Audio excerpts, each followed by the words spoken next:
There was a time when men understood that being funny did not give you permission to be cruel, that making people laugh did not excuse making others cry, that entertainment should never come at the expense of someone's dignity. But what happened on Family Feud one Monday morning in February 2025 would prove that some people have lost sight of the difference between humor and humiliation. When one husband made a joke he thought was hilarious about a deeply painful subject, Steve Harvey's reaction was immediate, powerful, and unforgettable.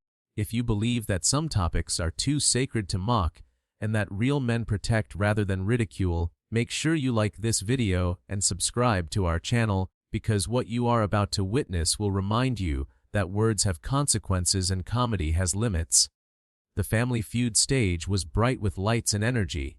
Two families stood ready to compete for prize money and bragging rights. The audience was excited and engaged. Steve Harvey was in his element, delivering his trademark humor and warmth. But contestant Gary Sullivan, a 39-year-old accountant from Oregon, was about to make a joke so inappropriate and thoughtless that it would shock everyone in the studio and prove that some people should think before they speak. Gary Sullivan considered himself the funny guy in every room he entered. At 39 years old, he had spent his entire adult life trying to be the center of attention through humor. He worked as an accountant at a mid-sized firm in Portland, but his real passion was making people laugh. Gary performed at local comedy open mic nights on weekends, dreaming of one day making it as a professional comedian. He studied comedy specials, memorized jokes, and practiced his timing. But Gary had one fatal flaw in his approach to humor. He believed that nothing was off limits, that everything could be a punchline, and that if someone was offended by his jokes, that was their problem, not his. Standing next to Gary at the Family Feud podium was his wife of 11 years, Angela Sullivan. She was 37 years old, a social worker who spent her days helping families navigate trauma and crisis. Angela was kind, empathetic, and deeply thoughtful about the impact of words and actions. She was also carrying a pain that very few people outside her immediate family knew about. 3 years earlier, Angela had suffered a miscarriage at 5 months pregnant. The loss had devastated both her and Gary. They had named the baby Grace, held a small private memorial service, and tried to move forward with their lives. But Angela and Gary had processed their grief very differently. Angela had attended therapy, joined a support group for mothers who had experienced pregnancy loss, and worked through her emotions with professional help. The pain was still there, would always be there, but she had learned to carry it with dignity and to honor Grace's memory in healthy ways. Gary, on the other hand, had dealt with his grief by avoiding it completely. He refused to talk about the miscarriage. He made deflecting jokes when anyone brought it up. He buried his pain under layers of humor and distraction, never allowing himself to truly feel what he had lost. What made Gary's coping mechanism even more painful for Angela was that he had started making jokes about the miscarriage itself. At first, they were subtle references that only Angela would catch. But over time, Gary became more bold, making comments about pregnancy and loss in social settings, always playing it off as dark humor if anyone questioned him. Angela had begged him to stop. She had told him repeatedly that his jokes about Grace hurt her deeply, that turning their daughter's death into comedy material was disrespectful and cruel. But Gary always defended himself the same way. Comedy was how he dealt with pain. She was being too sensitive. If she could not handle his sense of humor, that was her issue to work through. The Sullivan family had come to Family Feud with Gary's parents and Angela's sister. Sitting in the audience were 65-year-old Robert and 63-year-old Patricia Sullivan, who had watched their son use humor as a shield his entire life. Also present was Angela's younger sister, 32-year-old Michelle, who had been Angela's rock through the miscarriage and its aftermath. Michelle had little patience for Gary's jokes and had told her sister multiple times that she deserved better than a husband who mocked their shared tragedy. The game began with typical Family Feud energy and entertainment. The Sullivan family was competing against the Chen family from California. Both teams were doing well, answering questions correctly and building up points. Steve Harvey was engaging with both families, creating moments of laughter and connection. Gary was in his element, cracking jokes and trying to showcase his comedy skills on national television. But then came a question that would expose the darkest side of Gary's sense of humor. Steve Harvey asked a survey question that was meant to be lighthearted and fun, the kind of question that generated amusing answers and good-natured family banter. The question was straightforward and innocent. Steve looked at Gary and asked, "Name something that comes in pairs." It was a simple question with obvious answers: shoes, socks, earrings, gloves. Gary buzzed in quickly, clearly excited to have his moment. He had a big grin on his face, the expression of someone who thought they were about to deliver a comedy gold answer. "Children," Gary said loudly. Then he added, "Well, that is what my wife and I were supposed to have. Twins. But we only got one, and that one did not even make it to the delivery room." He laughed at his own joke, looking around as if expecting others to join in. The studio went completely silent. The kind of silence that feels heavy and suffocating. Angela's face went pale, and she took a step back from the podium as if she had been physically struck. Her hand went to her mouth and tears immediately filled her eyes. Gary's parents looked horrified. Michelle stood up in the audience, her face a mask of fury. Steve Harvey's smile disappeared instantly. He stared at Gary with an expression that was difficult to read but clearly was not positive. The production crew had stopped what they were doing. The audience sat in shocked silence. Even the competing Chen family looked uncomfortable and deeply disturbed by what Gary had just said. Gary, finally sensing that his joke had not landed the way he expected, looked around uncertainly. "What?" he said defensively. "It was just a joke. Dark humor. Some people appreciate that kind of comedy." Steve Harvey did not respond immediately. He was simply staring at Gary, and the silence continued to stretch out. Finally, Steve spoke, and his voice was low and controlled in a way that made it clear he was holding back significant anger. "Did you just make a joke about your wife's miscarriage on national television?" "It was dark humor," Gary repeated, though his confidence was clearly shaken. "Comedians do it all the time. Nothing is off limits in comedy." "Look at your wife," Steve said, his voice firm. "Look at her face right now and tell me that was funny." Gary turned to look at Angela, who was crying openly now, not even trying to hide her tears. She looked devastated, humiliated, and betrayed. Michelle had left her seat and was making her way toward the stage, clearly intending to comfort her sister. "Angela, I am sorry," Gary said, but it sounded hollow and automatic. "You know I use humor to deal with difficult things. It is just how I cope." Angela spoke, her voice shaking with emotion. "I have asked you 100 times to stop making jokes about Grace. 100 times, Gary. I have begged you. I have cried. I have told you how much it hurts me. And you just did it on national television, in front of millions of people, making our daughter's death into a punchline." The audience gasped at the revelation. This was not just an inappropriate joke. This was a man mocking the death of his own child, a tragedy he shared with his wife, on national television. Steve Harvey put his cards down and walked directly to Gary.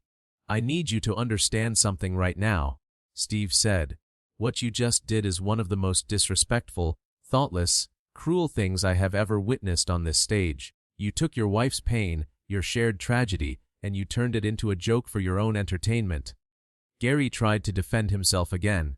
"Steve, comedy is subjective. What offends one person might make another person laugh. That is just the nature of humor."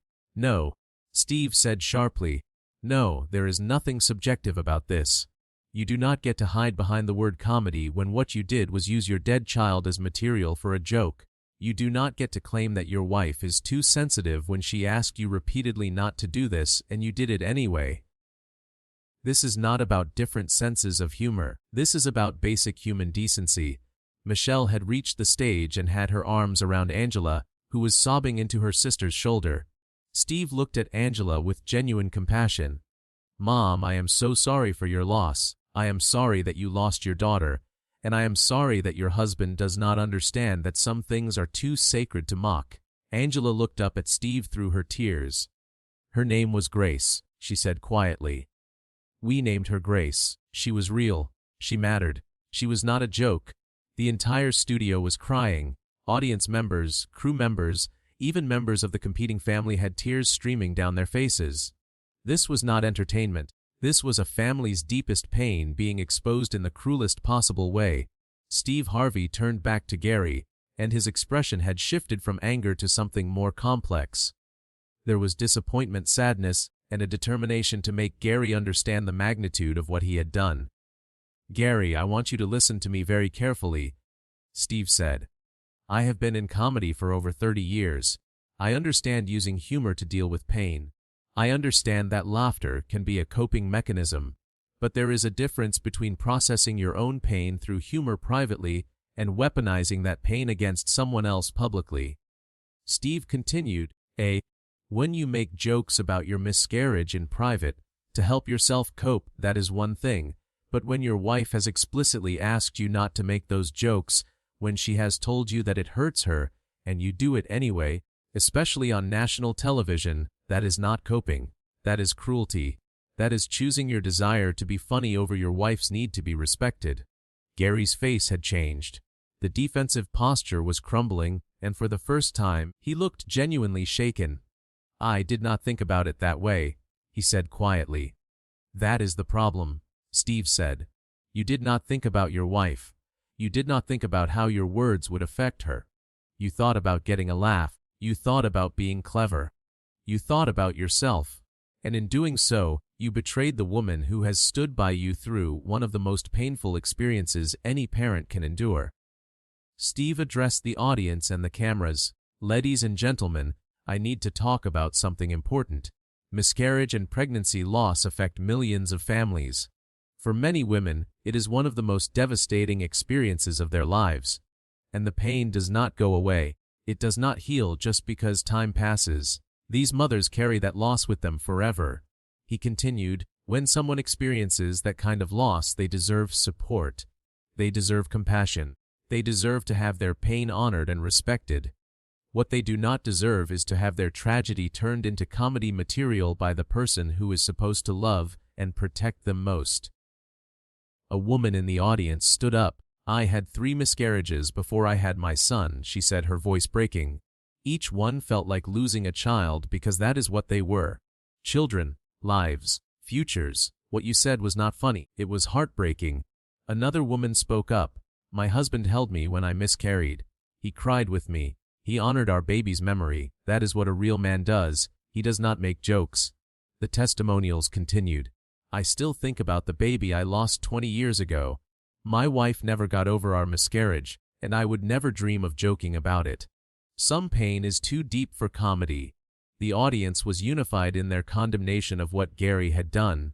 Gary's mother Patricia had made her way to the stage as well. She put her hand on her son's shoulder. "Gary, your father and I lost 2 babies before you were born," she said, tears in her eyes.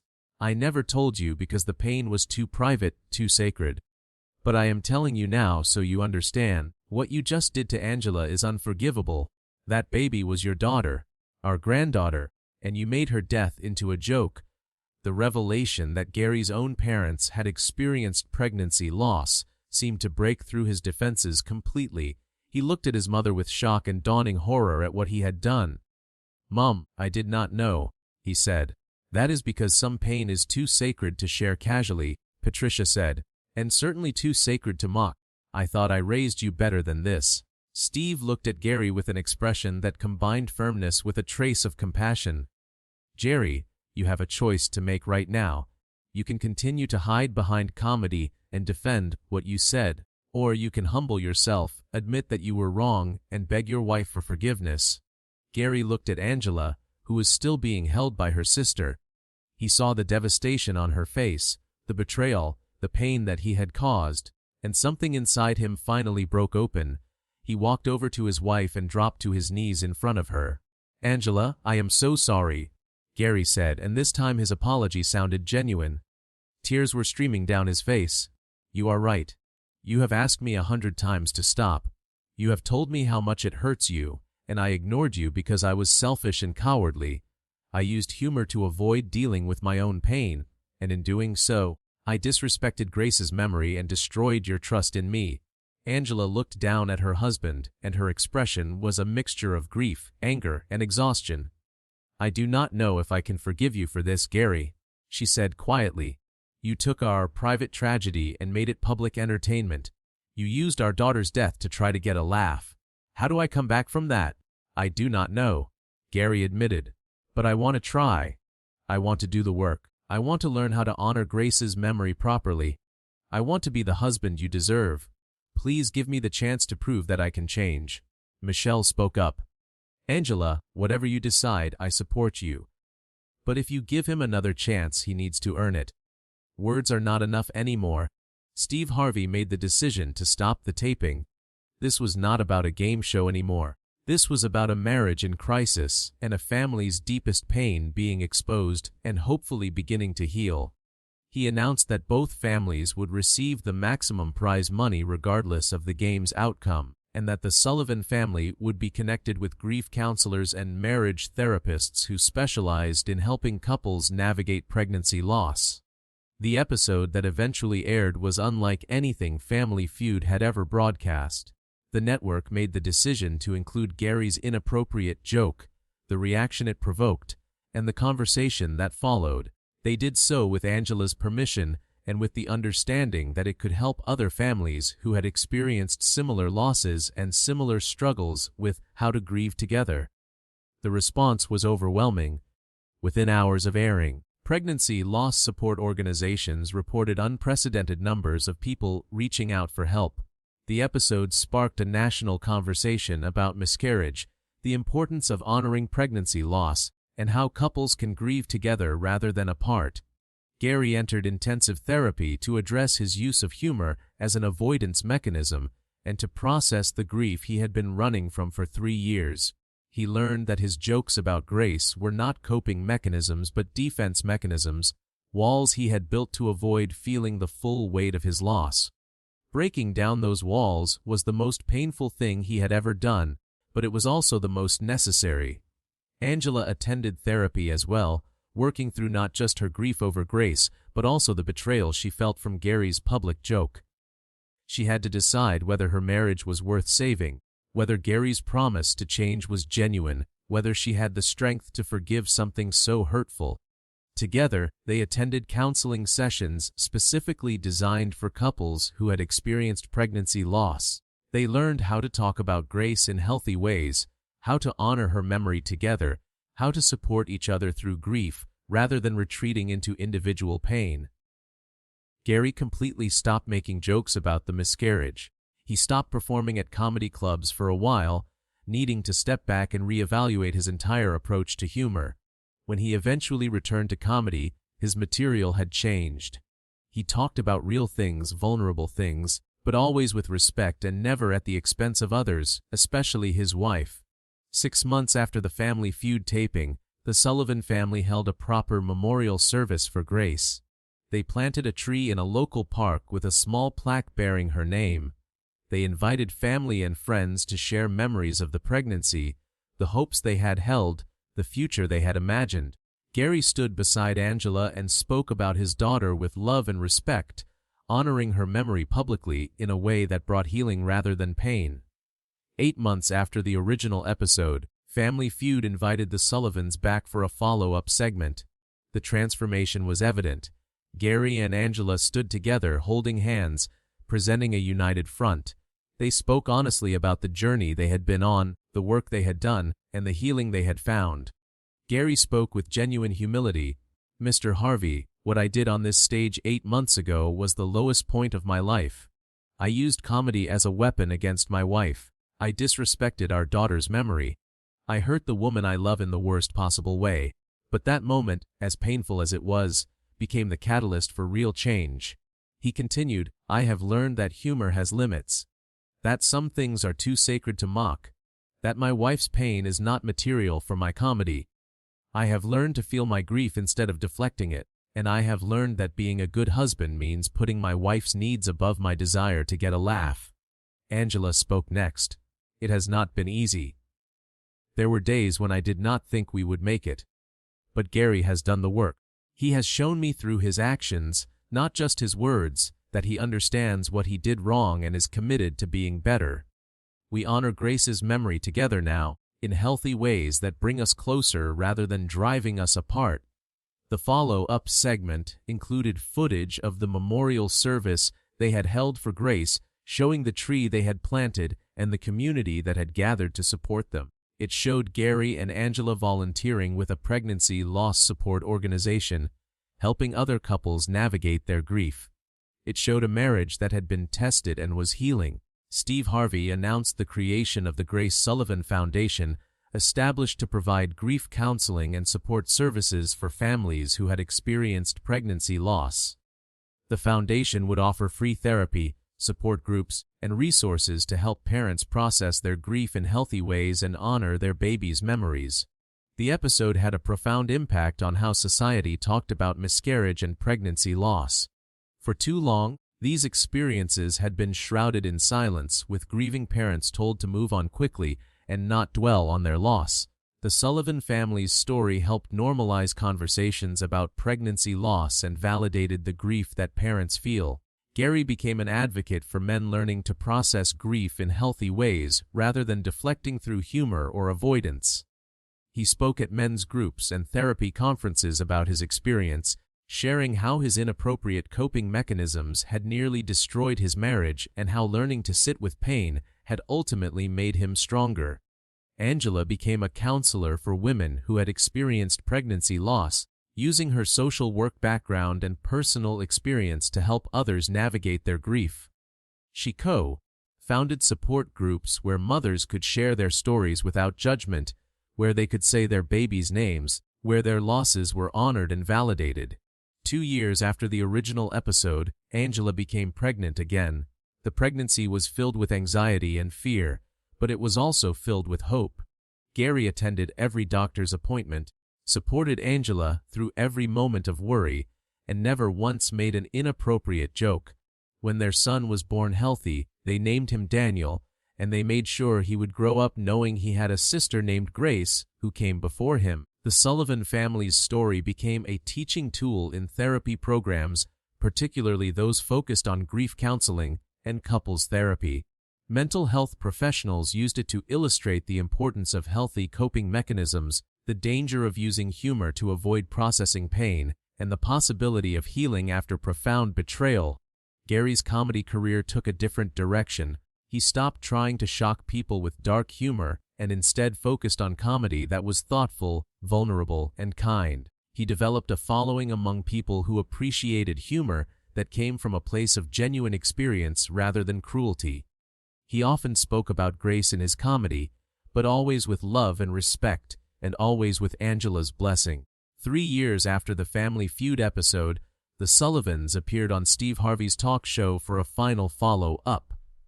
They brought their son Daniel, now almost a year old, and they talked about how their family had healed and grown.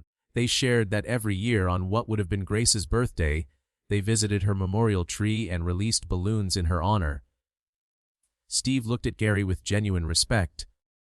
"When I first confronted you on Family Feud, I was angrier than I had been in years," Steve admitted.